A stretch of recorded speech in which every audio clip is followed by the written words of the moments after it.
Hello friends, welcome to దేవాంష్క stories world. ఇప్పుడు మీరు వినబోతుంది మన్నించి దరిచేరి మా చెల్లి స్టోరీలోని 90వ భాగం. వెంటనే, మేము ఈ ఎండలో ప్రదక్షిణలు చేయలేము పంతులు గారు, అలా చేస్తే పూర్తిగా మా పని అయిపోతుంది, ఇది మాత్రం వద్దు అని ఒకేసారి అంటారు. వాళ్ళిద్దరిని ఆర్యన్ కన్నింగా నవ్వుతూ చూస్తూ ఉంటాడు. పంతులు గారు వెంటనే, అలా అనకూడదు, నేను పూజకి సంబంధించిన అన్ని ముందుగానే మీ అమ్మగారికి చెప్పాను కదా, అవన్నీ ఒప్పుకునే కదా పూజ మొదలు పెట్టారు. ఇప్పుడు మధ్యలో ఆపేస్తే అనర్థం జరుగుతుంది. మీరు ఇప్పుడు ప్రదక్షిణలు చేయక తప్పదు అని ఖరాఖండిగా ఆర్యన్ వైపు ఒకసారి చూసి అంటారు. కిరణ్, నేహ ఒకేసారి ఆకాశంలోకి చూసి ఎండ తీవ్రతకి కాళ్ళు ఎక్కడ కాలిపోతాయో అని భయపడుతూ చూస్తూ ఉంటారు.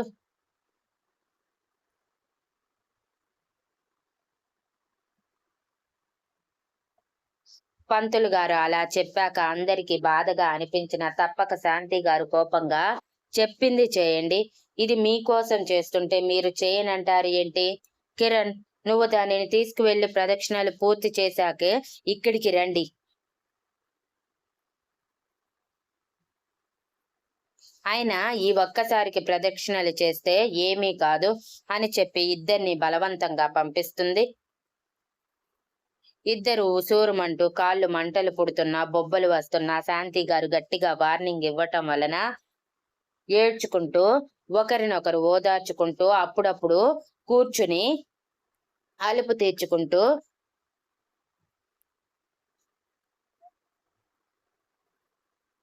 కాళ్ళు మంటలు పుడుతున్నా సరే 1 గంటకి ప్రదక్షిణలు పూర్తి చేసుకుని నీరసంగా శాంతి హోమం ముందుకు వచ్చి కూర్చొని పంతులు గారు చెప్పినట్టు పూజ చేస్తూ కనీసం 3 గంటల తర్వాత శాంతి హోమం చేయించటం అయిపోయి ఇద్దరిని లేవమని చెప్పి మళ్ళీ దేవుని దర్శనం చేసుకొని వచ్చాక పంతులు గారు ఇద్దరితో, సాయంత్రం వరకు మీరు పచ్చి మంచినీళ్లు కూడా తీసుకోకూడదు, రాత్రిపూట కూడా ఓన్లీ పలహారాలు మాత్రమే తీసుకోవాలి, రేపటి నుంచి భోజనం చెయ్యొచ్చు అని చెప్పాక శాంతి గారు ఆయనకి సంభావన ఇచ్చి అందరూ ఇంటికి వెళ్ళిపోతారు.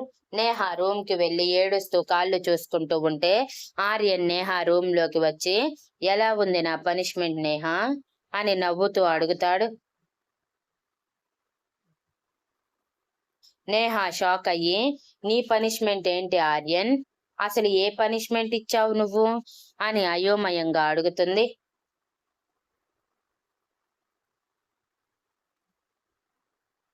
ఓహో, ఇంకా అర్థం కాలేదన్నమాట. ఇప్పుడు మీకు పూజ చేయించిన పంతులు గారు నేనే అరేంజ్ చేసిన మనిషి. నేను చెప్పినట్టే మీ చేత పూజ చేయించారు. ఈ పూజకి మీరు అంతసేపు కూర్చోవలసిన అవసరం ఏమీ లేదు. గుడి చుట్టూ 101 ప్రదక్షిణ చేయవలసిన అవసరం అంతకన్నా లేదు. నేనే పట్టుబట్టి పంతులు గారితో చెప్పించి చేయించాను.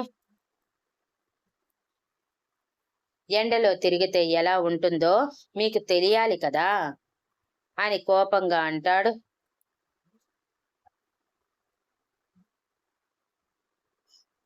నేహ ఫస్ట్ షాక్ అయినా వెంటనే తేరుకొని ఏడుస్తూ, ఇది కూడా నీ పనిని మేము ఎందుకు ఆలోచించలేదు, నువ్వు ముందుగానే మాకు చెప్పావు పనిష్మెంట్ ఇస్తానని, కానీ ఇలాంటివి ఇస్తావని అస్సలు ఊహించలేదు. ఎందుకు ఇలా చేస్తున్నావు ఆర్యన్, ఈ పనిష్మెంట్స్ అవి నా వల్ల కావటం లేదు. చూడు నా కాలు ఎలా బొబ్బలు వచ్చాయో అని అడుగుతుంది.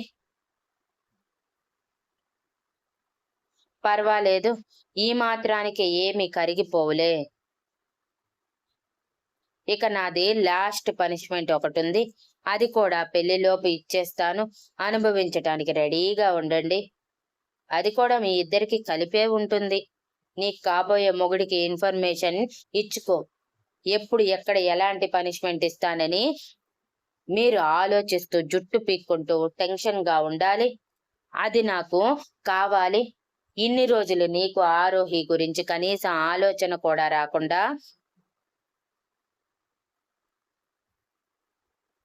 చేశాను. నాతో పెట్టుకుంటే ఎలా ఉంటుందో అర్థమైంది కదా! మరొకసారి మా జోలికి వచ్చారంటే ఈసారి ఇలాంటి పనిష్మెంట్స్ ఉండవు. ఏకంగా చంపేయటమే అని సీరియస్‌గా వార్నింగ్ ఇచ్చి వెళ్ళిపోతాడు. నేహ వెంటనే ఏడుస్తూ కిరణ్‌కి ఫోన్ చేసి ఆర్యన్ చెప్పింది, చేసింది అంతా చెప్పగానే కిరణ్ భయపడుతూ, అమ్మో! ఆర్యన్ ఆరోహి విషయంలో మరీ ఇంత వైలెంట్ అనుకోలేదు. ఇప్పుడు ఇచ్చింది సరిపోనట్టు టైం టైం కూడా ఇవ్వకుండా నెక్స్ట్ పనిష్మెంట్ అంటున్నాడు. అది కూడా ఇద్దరికి అంటున్నాడు. ఏం చెయ్యాలో అర్థం కావట్లేదు. ఏదైనా కానీ మన ఇద్దరు అప్రమత్తంగా ఉండటం మంచిది. లేకపోతే ఈసారి ఆర్యన్ ఇచ్చే పనిష్మెంట్ తట్టుకోలేక మన ఊపిరి ఆగిపోయినా ఆశ్చర్యపోనవసరం లేదు అని అంటాడు. నేహ బుద్ధిగా సరే అని అనగానే కిరణ్ ఫోన్ కట్ చేసి నెక్స్ట్ పనిష్మెంట్ ఏమిస్తాడు అని ఆలోచిస్తూ ఉంటాడు. శాంతి గారు నేహ బాధ అర్థం చేసుకొని వెంటనే వెన్న తీసుకువచ్చి నేహ కాళ్ళకి రాయగానే చల్లగా అనిపించి ప్రశాంతంగా ఆ రోజు నిద్రపోతుంది. అలా ఆర్యన్ అనుకున్నట్టు నేహ పెళ్లి ఫిక్స్ అయ్యాక 10 రోజులు పనిష్మెంట్ తోనే గడిచిపోయాయి. నేహ పెళ్లికి ఇంకా 5 రోజులు ఉందనగా ఆర్యన్ సడన్ గా ఆరోహి తన పిల్లల్ని ప్రపంచం మొత్తం తెలియాలి అని అనుకొని గ్రాండ్ గా పార్టీ అరేంజ్ చేయాలి అనుకుంటాడు. అది అందరితో చెప్పగానే 5 సంవత్సరాల తర్వాత ఆర్యన్ తన భార్య బిడ్డల కోసం పార్టీ అరేంజ్ చేస్తాననేసరికి సంతోషంగా ఒప్పుకుంటారు. అంతకుముందు 5 సంవత్సరాల ఆర్యన్ మనసులో అంతకుముందు 5 సంవత్సరాల ఆర్యన్ మనసులో నేను లేనని నన్నే తలుచుకుంటూ 5 సంవత్సరాలు మీరు ఎటువంటి పార్టీలు ఫంక్షన్లకి వెళ్ళలేదా ఆర్యన్ గారు? మీరు నాకు ఇంత ఇంపార్టెన్స్ ఇస్తారని నేను అస్సలు ఊహించలేదు. నన్ను ఎంతలా ప్రేమించారో అర్థమవుతుంది నాకు అని అనుకుంటుంది. అలా ముందు రోజు ఆర్యన్ అందరినీ తను అరేంజ్ చేసిన పార్టీకి ఇన్వైట్ చేస్తాడు. ఆర్యన్ పార్టీకి పిలిచిన బయట గెస్ట్స్ అందరూ ఆర్యన్ ఇన్ని సంవత్సరాల్లో ఎప్పుడు చిన్న పార్టీ కూడా ఇవ్వని ఆర్యన్ ఇప్పుడు ఇన్ని సంవత్సరాల తర్వాత ఎందుకు స్వయంగా పార్టీ ఇస్తున్నాడా అని అయోమయంగా అనుకుని ఏం జరుగుతుంది అన్న కుతూహలంతో పార్టీకి వెళ్ళాలని ఫిక్స్ అవుతారు. ఎందుకంటే నేహ పెళ్లికి వచ్చిన వాళ్ళు తెలిసిన వాళ్ళు కానీ తెలియని వాళ్ళు కానీ ఆరోహి పిల్లలు ఎవరు అని ఎవరు అడగకూడదు అనుకుని అలా ఫిక్స్ అవుతాడు. ఫ్యామిలీ మెంబర్స్ అందరూ పార్టీ ఎందుకు అని అడిగిన అదే రీజన్ చెప్తాడు. ఆర్యన్ తన ఫ్యామిలీ, హేమంత్ గారి ఫ్యామిలీ, కిరణ్ వాళ్ళ ఫ్యామిలీ, ఆరోహి చెల్లెలు పెళ్లి చేసుకొని పెళ్లి చేసుకొని వెళ్లే కుటుంబం అని పిలుస్తాడు. అందరినీ తన ఇంట్లో గ్యాదర్ చేసి తన ఫామ్ హౌస్ లోనే ఆ పార్టీ అరేంజ్ చేస్తాను అని అందరికీ చెప్పి ఆ పనులు కూడా తనే స్వయంగా చూసుకుంటానని అందరినీ ఒప్పిస్తాడు. కిరణ్ తన పక్కనే కూర్చొని ఉన్న నేహాతో ఆ ఫామ్ హౌస్ అంటే ఆర్యన్ కి ఇష్టం ఉండదు కదా. ఆరోహికి తనకి మధ్య జరిగిన ఇన్సిడెంట్ వల్ల అది పూర్తిగా క్లోజ్ చేసేశాడు. మరి ఇప్పుడు ఏంటి ఆ ఫామ్ హౌస్ లోనే పార్టీ అరేంజ్ చేస్తాను అంటున్నాడు?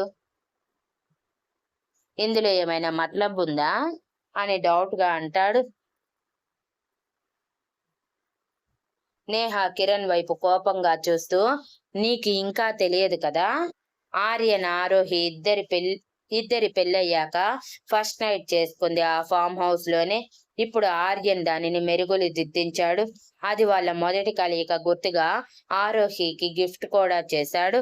నువ్వు ఏమీ తెలుసుకోకుండా ఇంకా వెనకబడి ఉన్నావు. అందుకే నీకు ఇప్పుడు ఈ డౌట్ వచ్చినట్టుంది. ఇప్పుడు మాత్రం ఆర్యన్ కి ఆ ఫామ్ హౌస్ అంటే చాలా ఇష్టం. అందుకే దానిలోనే పార్టీ అరేంజ్ చేస్తున్నాడేమో. ఇక మూసుకొని సైలెంట్ గా ఉండు. మనం మాట్లాడుకున్నది అంతా ఆర్యన్ విన్నాడంటే మనకి మళ్ళీ పనిష్మెంట్ ఇస్తాడు. ఇక నా వల్ల కాదు. ఈ పనిష్మెంట్స్ తీసుకోవటం అని అంటుంది.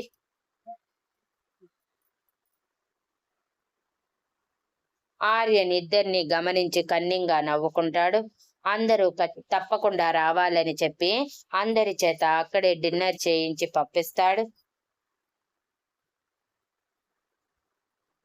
ఆ రోజు రాత్రి 12 గంటలప్పుడు ఆరోహి ఆర్యన్ని నిద్రలేపి ఇన్ని సంవత్సరాలు తను చిన్న సెలబ్రేషన్ కూడా చేసుకోలేదు అన్న బాధలో ఇప్పుడు తనని ప్రపంచానికి తన భార్యగా,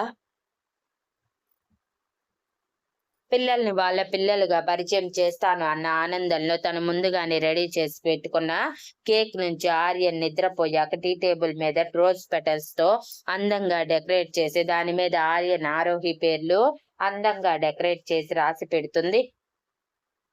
ఆర్యన్ దాని దగ్గరికి తీసుకువెళ్ళి, నేను మీరు ఇచ్చినంత అద్భుతంగా సర్ప్రైజ్ ఇవ్వలేను ఆర్యన్ గారు.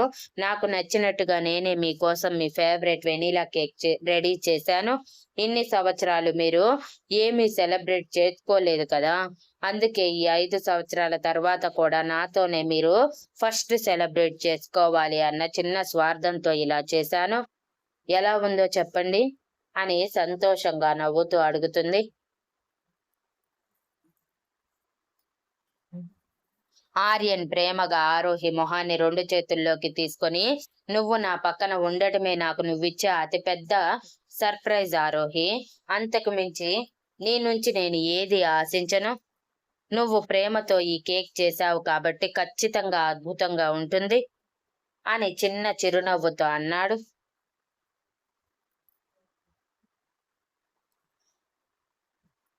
ఆర్యన్ ప్రేమకి ఆరోహి కరిగిపోతూ కట్ చేయమని నైఫ్ ఇస్తుంది. ఆర్యన్ ఆరోహిని తన ముందుకు తీసుకుని వెనక నుండి హత్తుకుని ఇద్దరి చేతుల మీదుగా కేక్ కట్ చేస్తూ, నేనెప్పుడు నీతోనే ఉండాలి, నువ్వు ఎప్పుడు ఇలా నేను సెలబ్రేట్ చేసుకునే ప్రతి ఒక్కదానిలో నాకు తోడుగానే ఉండాలి అని ప్రేమగా అంటాడు. తప్పకుండా ఆర్యన్ గారు, నేను ఎప్పుడు మీకు తోడుగానే ఉంటాను. మీ నుంచి క్షణం కూడా దూరంగా ఉండలేనంత దగ్గరైపోయాను అని అంతే ప్రేమతో అంటుంది. ఆర్యన్ ఆరోహి కేక్ కట్ చేశాక తన గుర్తుగా ఆరోహి ఏదో ఒకటి ఇవ్వాలి అనుకుని వాచ్ గిఫ్ట్ గా ఇస్తుంది. ఆర్యన్ వెంటనే దానిని ఓపెన్ చేసి చేతికి పెట్టుకుని, చాలా బాగుంది ఆరోహి, దీన్ని చూసిన ప్రతి క్షణం నాకు నువ్వే గుర్తుకు వస్తావు, థ్యాంక్ యూ అని గట్టిగా హత్తుకుంటాడు. ఆరోహి నవ్వుతూ ఆర్యన్ నుదుటి మీద ముద్దు పెట్టి, సరే పదండి ఇక పడుకుందాం, ఇప్పటికే లేట్ అయ్యింది, ఉదయాన్నే గుడికి వెళ్ళాలి అనుకున్నాను అని అంటుంది. ఆర్యన్ ఆరోహి చేయి పట్టుకొని, నాకు నీతో కొంచెం సేపు మాట్లాడాలని ఉంది ఆరోహి, అలా బాల్కనీలోకి వెళ్దామా అని అడుగుతాడు. ఆరోహి సరే అని అనగానే ఆర్యన్ ఆరోహిని బాల్కనీలోకి తీసుకువెళ్లి కింద కూర్చోబెట్టి తన ఒడిలో తల పెట్టుకుని ఆకాశంలోకి చూస్తూ 2 నిమిషాలు మౌనంగా ఉంటాడు.